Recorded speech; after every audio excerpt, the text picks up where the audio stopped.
How I feel? Left. What I want? Get back slow. I love the way she rock it.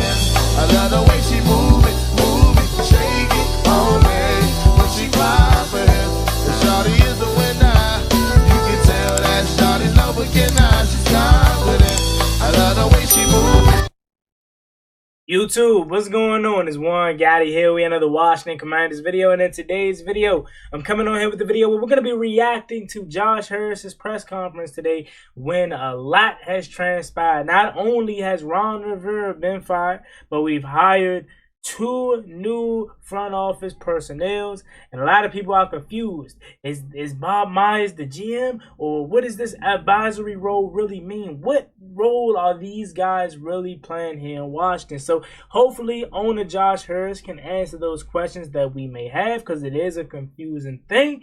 And we also have a ton of coaches that we have been requesting to interview. So it's a lot going on today, as y'all already know. So let's go ahead and get to it, as we're going to be reacting to Josh Harris press conference again. But before we do, make sure you guys go down below, leave a like on this video, subscribe to the channel if you are new, turn on post notifications so you get notified when I upload new content like this to the channel. We're on the road to 7,000 subscribers. Please help me get there as soon as possible. Also subscribe to Juan Gotti TV. As you guys know, I am about to get ready to gear up and enter my real life situation. So I wanted to bring you guys along and subscribe over there so you guys can watch those videos. Now with that out of the way, let's go ahead and get to today's video, bro. So let's go ahead and pull up the video so we can watch Josh Harris speak to the media. So let's go ahead and watch. Hello everyone, good afternoon. I think as you all have heard, we've decided to part ways with Ron Rivera. We appreciate Ron's efforts and everything he did for the franchise. I mean, obviously he came here during a tumultuous time period, the ownership change, and he really added leadership. But clearly, you know, we weren't good enough this year. We didn't get it done on the field, and so we've decided to go into a new direction.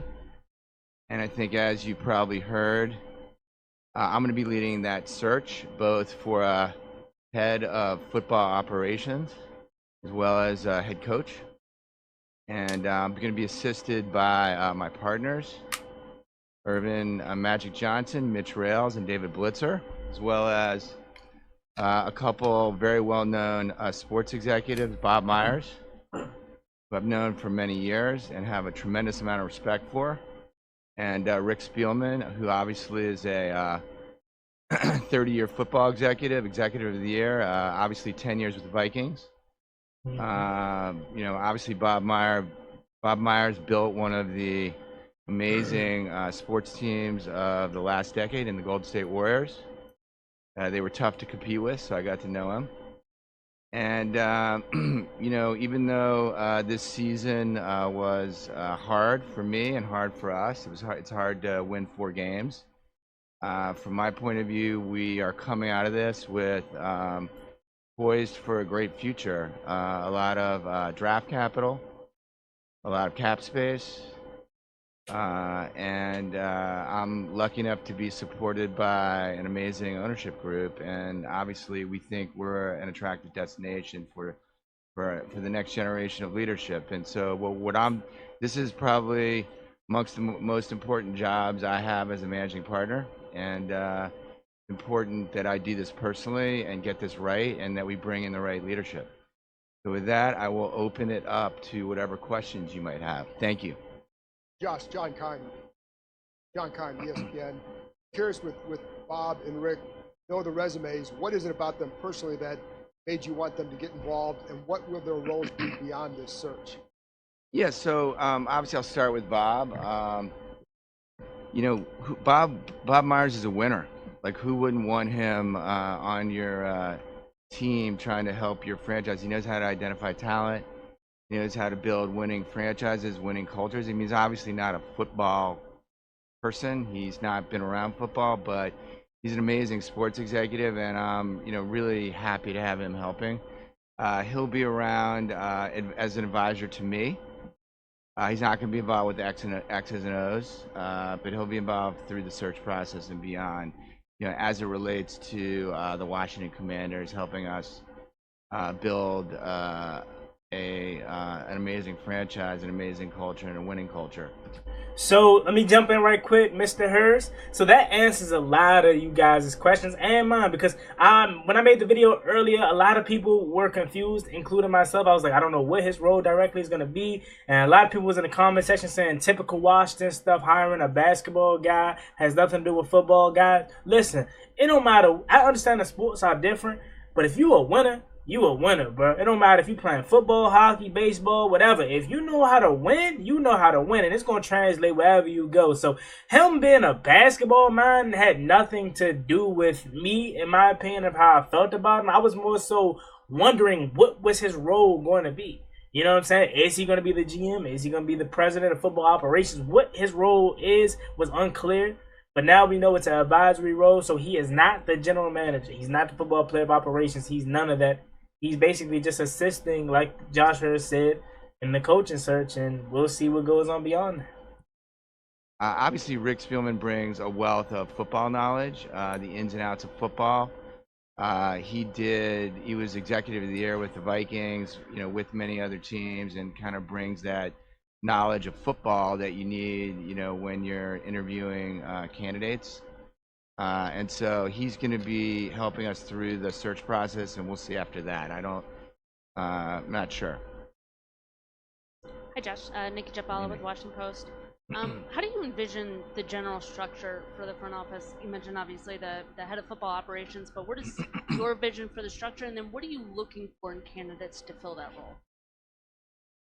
Yeah, so we're looking for the best people to build an elite franchise that's going to consistently compete and win championships. So that's kind of our goal. In terms of the structure, obviously I start with talent. You want the best talent.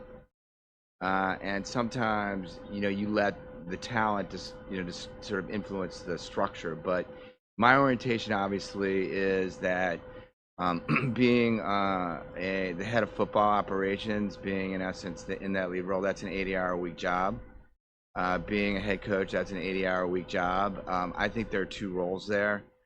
And so I think it's harder. I mean, there are certainly individuals that control everything.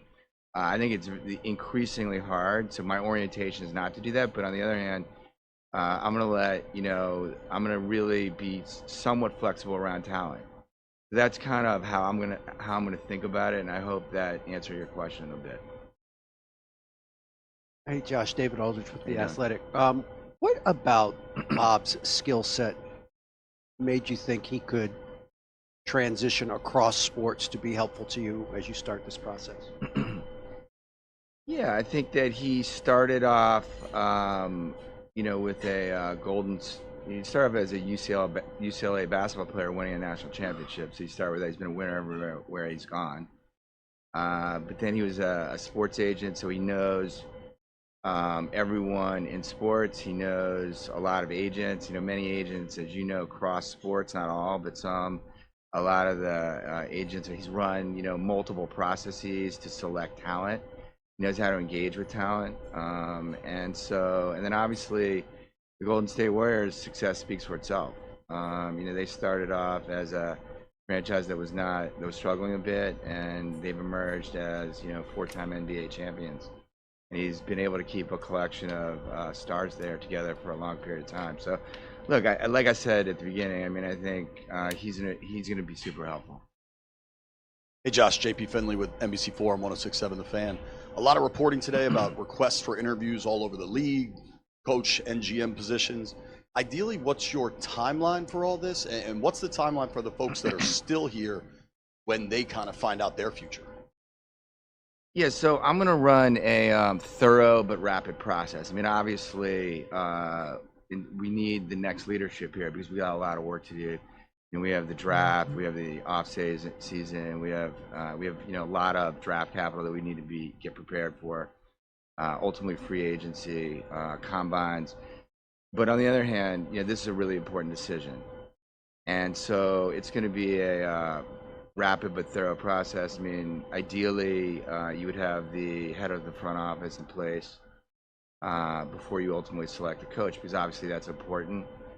But look, again, like we're not in full control of the time frame because what we're ultimately trying to do is end up with the best people, and the best people generally have alternatives.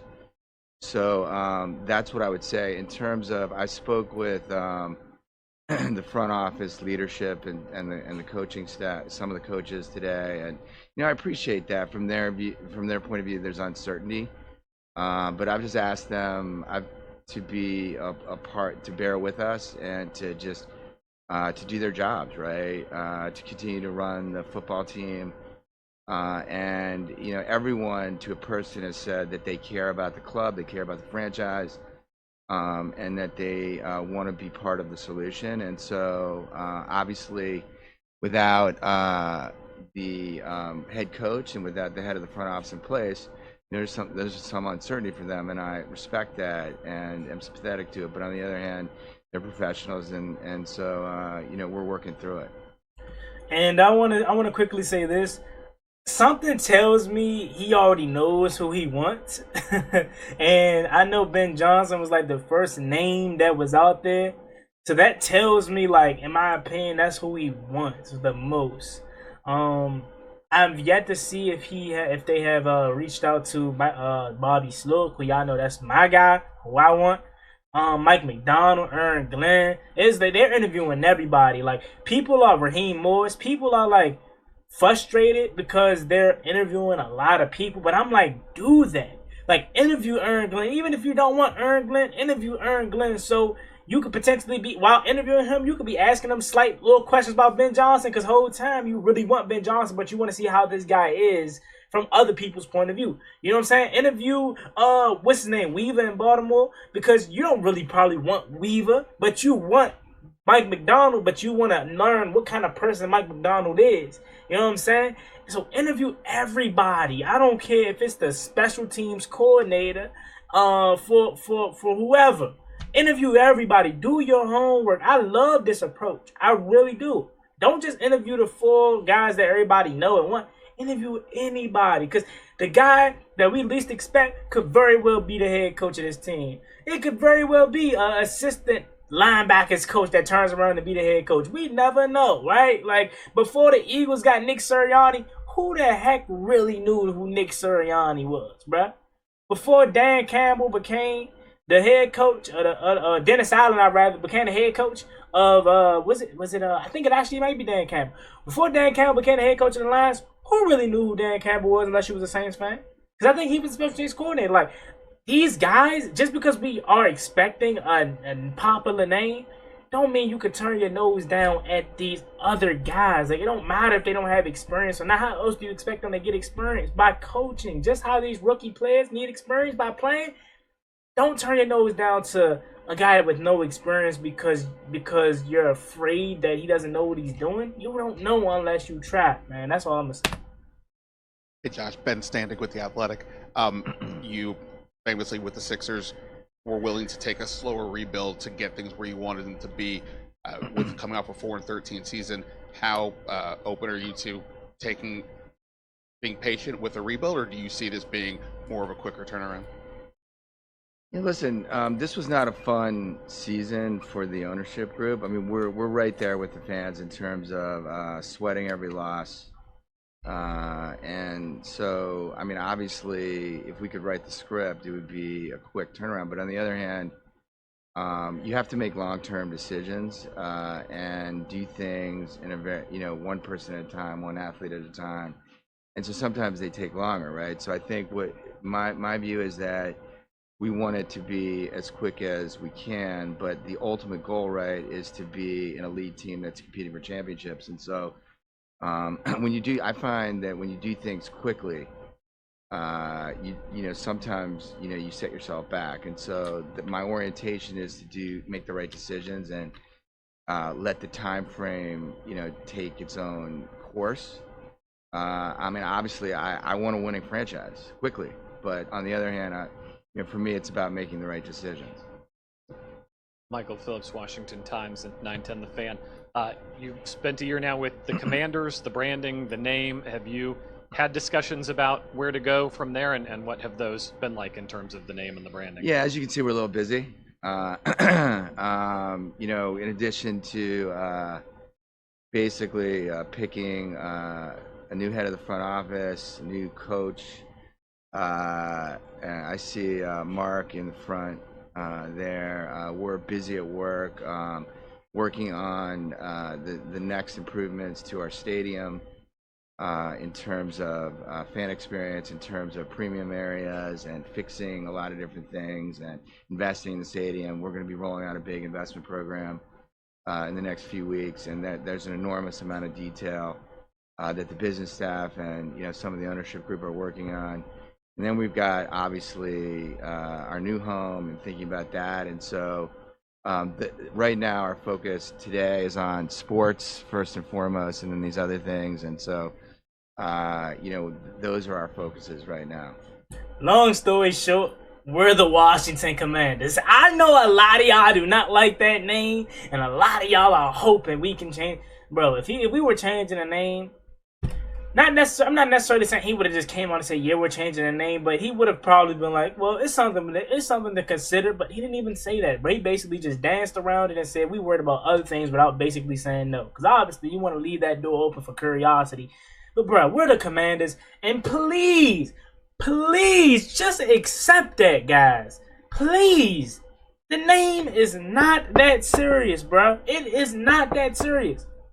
Just because we're the Commanders or we're whatever, don't guarantee winning, bro.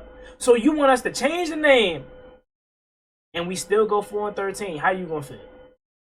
It don't matter, bro. Let the name go. We're the Commanders, and that's it. Josh Berry from the Washington Post. Back to logistics a little bit. Is it your desire to have a head of football operations in place, and that person hires the head coach, or will you do that in concert with that person? How will that work out? Yeah, so my desire is to have the head of the football operations in place, and then to work to listen very hard to what that person wants to do in terms of the coaching staff. In other words, I think those two things have to work together. And obviously, as I've said before, I want to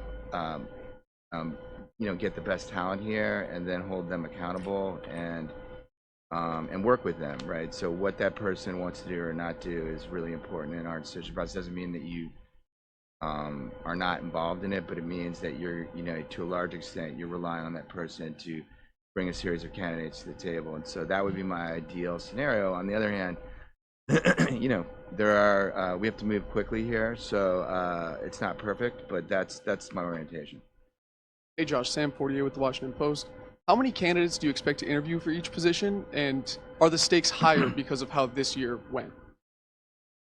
Yeah, I don't think we want to get into specifics around the process, but we've been thinking about who the best candidates are, and so, like I said, I think it's an attractive destination, and truthfully, also, you don't really know who's going to be available. There's still a lot of teams playing. You know, we wish we were one of them, but there are a lot of teams playing, and you don't know how this is going to sort out. And so I think that we'll have to see where it ends up in terms of numbers, but we're going to run a very thorough process. And anyone who is capable, who we think meets the criterion of being able to lead this franchise and win is our ultimate goal, then we're going to talk to them. Josh, Steve Wonder from the Associated Press. What did you make of Eric Bieniemy's season as offensive coordinator, and will you be considering him for the head coaching vacancy? Yeah, so I've enjoyed working with Eric, and obviously he's had success over the years. And I'd say that you know, I spoke to Eric today, and you know, he's hard at work managing our franchise, and I look forward to hopefully, if I could write the script, having our senior football operations executive in place, and then approaching the coaching search with Eric and others. Long story short, heck no, he's not interviewing Eric Bieniemy for head coaching position. Nah, all seriousness though, bro. I hope he doesn't become the head coach because I want him to be going somewhere else to be the head coach so we can get that minority pick or whatever. So, hey, EB, go get that head coaching job in Atlanta. Go get that head coaching job, Las Vegas, somewhere. I know Antonio Perez probably got that on lock, but hey, I'm rooting for EB to get a head coaching job, just not here. Hey Josh, how are you? Hey, how are you? Candace Buckner, Washington Post. And any of your other franchises, hockey and basketball, have you gone to another sport for advice? Like getting a baseball guy to help with the Sixers, or maybe a guy to help with the NHL? Advisory. Look, I think that the answer to that is no. But I think that obviously high quality people are available across many pursuits, and so I think that we're always looking for people that can help us, and so. But right now, we're happy with the leadership staff we have at the Devils and leadership staff we have at the Sixers, and they happen to come out of hockey and basketball, so we don't have any baseball or football people in the mix there. Josh, Scott Abraham, ABC7. Obviously, you mentioned everyone's frustrated. You're frustrated. Fans are frustrated. What's the message you want to give to this fan base to have them believe still that this ship is heading in the right direction? Yeah, so my message to the Washington fan base is thank you. You guys showed up in droves. You believed in us. We sold out every game, even with a 4-win season. Now, granted, there are a few visiting fans there. And thank you for saying that, because this is the little snippet that I did here, and fans were losing their mind. Like, they can't believe he just said we sold out when we really didn't. It was other people saying he said that. Like, a lot of y'all, and I'm sorry, y'all. I'm sorry, but I gotta get off my chest. A lot of y'all are already critiquing Josh Hurst before he can even sink his teeth into this team. Every little thing y'all are critiquing this man about, and I don't blame you. I blame Dan Snyder, because we all got PTSD from really being in an abusive relationship. That's what it feels like. But bruh, chill, relax, let this man work, bruh. Let him work. A lot of y'all already putting Josh Hurst on the clock, Mo. Chill, bruh. Let him do what he gotta do, man. But that's on us. We're not in the playoffs, and so thank you for showing up. And the future is bright. We have a lot of cap space. We have a great ownership group. We're very committed to winning for this city, and look forward to showing you, in addition to telling you, over the next series of years. That's Chick Hernandez, WSA 9. How, you've been through this before with coaches. How difficult was the conversation with Ron Rivera, and was there thought of doing this earlier in the year? Yeah, Ron's a consummate professional, right? Ron's been in the NFL for a long period of time, and I think he appreciated that that the team didn't perform this year, and so I think that it was not a surprise. And I think Ron is a good person, a good man. We continue to have a good relationship. I think he felt that he was, and I went out of my way to give him the season to perform, and I think there was much appreciation on all sides, and he's moving forward. I'm sure whatever he does with his life, it'll be good and successful. Obviously, I think about coaches all the time, and I don't find that changing coaches in the it's not that I've never done it, but I think that changing coaches in the middle of the season isn't tremendously productive, and I didn't think it was going to be productive here. And I had also committed to the city and to Ron when we showed up. We showed up on the eve of training camp, and I committed to the city and to Ron that we would give this the season. That's what we did. Mitch Tischler, Monumental Sports. After being around the NFL for the season, how much have you learned about kind of the way NFL operations run, and how does kind of the rebuild that needs to happen here compare to the state of the franchise, I guess, compare here to some of your other professional sports franchises? Look, I'm just getting to know the NFL. I mean, obviously, it's been a good year of a lot of learning, a long year. Obviously, no success on the field, but I would say that I think there's a lot of ingredients here for success. I think we have a lot of great players in the locker room. We have a lot of committed people. We have a lot of flexibility around the draft. and around our ability to spend for free agents, and so a lot of flexibility on our roster. And I think we will recruit amazing individuals on the coaching side and on the front office side. So I'm pretty optimistic that we're going to be able to move the ball here very quickly. Hey Josh, George Wallace, WTOP Radio. A lot of players today were talking about how encouraging and refreshing it was when you addressed them this morning. How important is that for you to have that kind of open dialogue with the team, with the players? I think it's very important. Look, at the end of the day, the players are the ones that win games. Owners don't win games, coaches don't win games, players win games, and they see things that you don't always see. They experience the world in a different way. We're not out there, they are. And so I think it's very important to be having a dialogue with the players, listening to some of the leadership, listening to how they feel about things. Obviously, ultimately, the decision rests with me and the ownership group as to who the leadership is. So you don't give away that decision-making authority, but I think it's very important to be engaged with your players, particularly the captains and the leadership. Thank you. Thanks, everyone. Alrighty, Mr. Hurst. That was Mr. Josh Hurst. I know y'all probably could not see me doing the whole jump, but yeah, that's what it is. Alright, let's address it right quick, then we're going to get up out of here, man. Alright, y'all. So Josh Hurst spoke. Always great to hear him speak. I love having an owner that talks when it's other things besides hiring a head coach. Like, I think I can count on my finger how many times we heard from Dan Snyder in a public appearance about addressing the team. Look, y'all, it's gonna be a rapid, thorough process, as he mentioned. Alright. I think he knows who he wants. I know a lot of us have the guys that we want, and we disagree. We are going to disagree on who we want. Like, I had a heated discussion with my guy earlier. He's madly in love with Jim Harbaugh.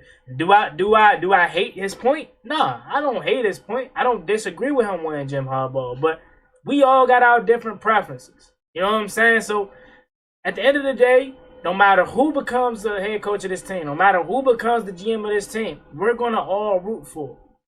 So if that's Jim Harbaugh, if that's Mike McDonald, we all entrust in Josh Hurst and how he's going about this thing. I fully trust him, and he's giving me no reason not to.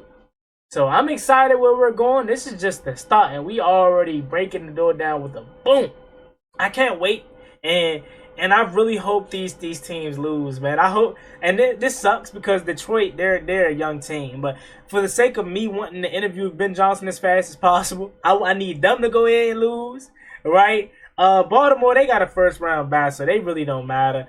You know what I'm saying? I need these teams that are in the playoffs that we're interested in to lose as fast as possible, so we can go ahead and get this situated as quickly as possible. Because like Josh Hurst said, we don't got all day. Right? Starting February, you know what I'm saying? Going into late February, we need to start preparing for the combine draft. And these guys work day in and day out. So we need to find a way to get these guys in here as soon as possible. So it's going to be a rapid, thorough process, as Josh Hurst said. I loved everything I heard from him. Leave y'all thoughts and comments down below from what you heard from Josh Hurst. Do you agree with everything he said? Is there some things that you're like iffy about that you really didn't get down with? Leave y'all thoughts and comments down below in the comment section. This is going to be a hell of a 2024, and I'm hoping that we can at least start turning this thing around the proper way. Now, a lot of people think Washington isn't going to be active in free agency. I tend to agree with that, but you never know. The way he brought, bringing up free agency, we could be big spenders. So again, everything is on the table, and more the story, I'm just excited. You know what I'm saying? So I hope y'all love this video, enjoyed it. Show me down below in the comment section by liking, subscribing, and turning on post notifications to show your support on the channel. Love each and every one of y'all. Y'all have a blessed one. See y'all later. Hey. Bill? What I want? Get back slow, I love the way she rides.